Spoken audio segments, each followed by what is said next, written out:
Greetings, watchers! Welcome to the final installment of this little advent calendar illustration series I've been doing. I have managed to complete all 24 illustrations. I haven't drank every piece of tea yet. It's been quite hot, and I would rather save it for a cooler day. Day 20 was a sticky date pudding tea. Now, I didn't drink this one. I gave it to my mum, who loves sticky date puddings, and I felt she'd appreciate it a little more than I would. And I drew a wombat for this one, because wombats are already a nice kind of, you know the colour of sticky date pudding where it's like a reddish kind of brown? Wombats are already kind of that colour, so I thought they would work really nicely together. The tea had fig in it, so I made the nose and the eyes and ears resemble a fig in its colouring, with some ice cream and caramel sauce on him, and that was essentially my thought process. I decided that I should experiment a bit with the background, so I decided to try and make it look like a rainy window, because sticky date pudding to me is a very winter kind of dessert, and so I wanted to incorporate that to the piece. Didn't take long, and day 20 is complete. Day 21, the tea was Go Go Goa. I drew a quoll because I think they're cute, and he's just chilling on a branch in front of some oranges because there was an orange in that tea, and I thought I could use that as a background element. So I just drew some oranges, copy and pasted the branches when I was trying to figure out the position. Quolls are spotted, so because of the pink peppercorn in the tea, I decided to make their spots a pink instead of the light brown that they usually are.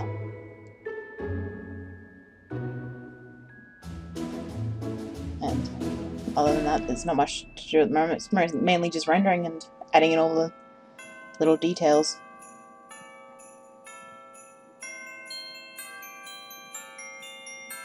This one took me a while to figure out the sketch for the face especially. I wasn't quite confident in doing it, but I think it turned out pretty cute in the end. If there's one thing this challenge has done for me, it's made me a lot more confident in figuring out how animals, or at least mammals, work. Still not quite sure on lizards. There's a tea later on that I originally had the idea for a lizard that I changed to not a lizard, because I am a coward and also didn't want to try and figure out another lizard after the trouble the last one gave me. But I enjoyed drawing these oranges. I had fun with that.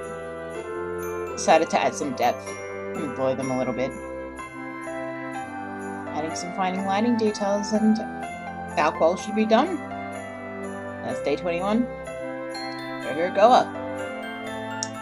Now, day 22 was Pumping Pomegranate. I love this tea. I have actually bought this from T2 a while ago, and I have earned it in leaf form. It's really pretty.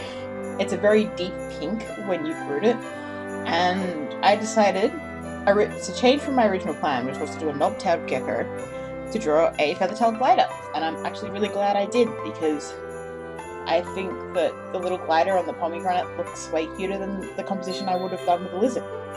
Now, I originally played around with making the pomegranate flower the focus for the tail glider and its patterns, and then I thought it would be cooler if I made it look like the glider evolved to live in pomegranate trees, so like make it the colour of a pomegranate so it could blend in and hide.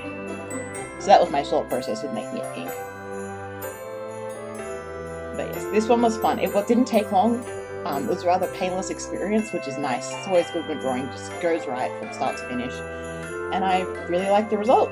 So, day 22 complete. Day 23 was Sleep Tight.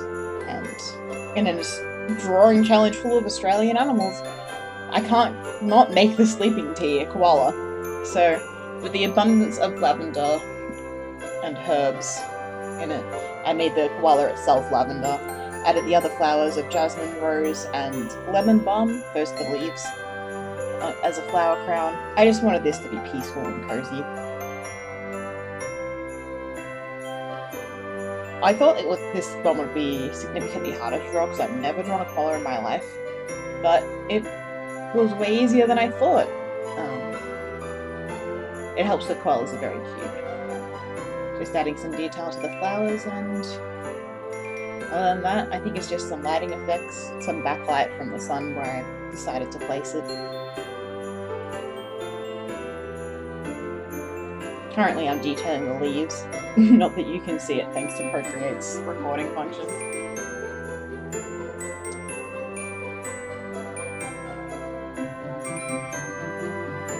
Yeah, here's the final light. So just adding some warmth to give the suggestion of the sun shining from behind. And with that, day 23 was complete. And finally, the last day, the final day, we have Christmas breakfast, and my favourite Australian animal, a bilby. I actually have a character based off this animal. He's called Winton, and I'll put a picture of him in the top right. I love bilbies. I think they're cute. They're endangered, and that makes me sad. I added Christmas beetles to the background instead of Christmas lights, because as a kid, they were everywhere. As an adult, they're not. They're declining in number, and that makes me really sad. We're planting more native grasses out the back, so hopefully that will help any that show up here, but climate change affects all. So, my thought process behind this was, how could I make this Christmassy, but also not fall into, like, just shoving a Santa hat? So, as you can see, the garland of beetles in the background, and then gingerbread. The tea itself had gingerbread, and I just made an absurd amount of gingerbread recently. I decided to double the recipe when I really didn't need to. But, oh no, I have too much gingerbread, whatever shall I do? Woe is me. They're Christmas presents for my family, and I'm looking forward to giving it. I enjoyed decorating the little Christmas baubles in the background. Green, red, and gold is my favourite Christmas colour scheme. I do like the white and blue, but I feel like that's a little too cool, considering I'm Australian and it's warm. It always just made me happy. It was fun to colour those. I might put a close-up of one of them on the screen, just because I spent a lot of detail with the reflections, and I don't think this video quite shows it off to its full capabilities. I just added some random icing shapes to the gingerbread. Not too many, not too little.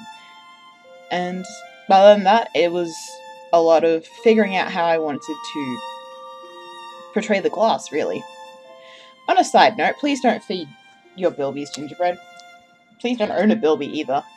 They're not exactly pets. And I'm pretty sure you shouldn't be feeding them gingerbread. I gave it a little tinsel crown because I wanted to make it a little more Christmassy, since I hadn't changed its fur markings or anything. And once that was done, I decided to add some desaturation to make the Christmas beetles and light bulbs fall further into the back and bring the bilby closer to the front. And then fluffed around trying to make the glass look like glass. This was a challenge. Usually glass reflects its environment. This drawing doesn't have an environment, it's just a glass ball. So I had played around a lot and decided that the best way to make it have a sort of 3D look was to make it glow in the inside. And with that, that's done. So we have all the pieces done. They're done so far. I'm actually incredibly happy with how they all turned out, and I'm not sure what else to say. I managed to complete a drawing challenge, and like, not a small one. This is almost a full month, and on like 6 or 7 days, and it's as long as Inktober. So yeah, I hope you all have a happy holidays, and to those of you that celebrate Christmas, Merry Christmas. I hope you all catch up with your friends and families and loved ones and take a moment to just take a break from the madness that is occurring around us all at the moment. And yeah, thank you so much for watching.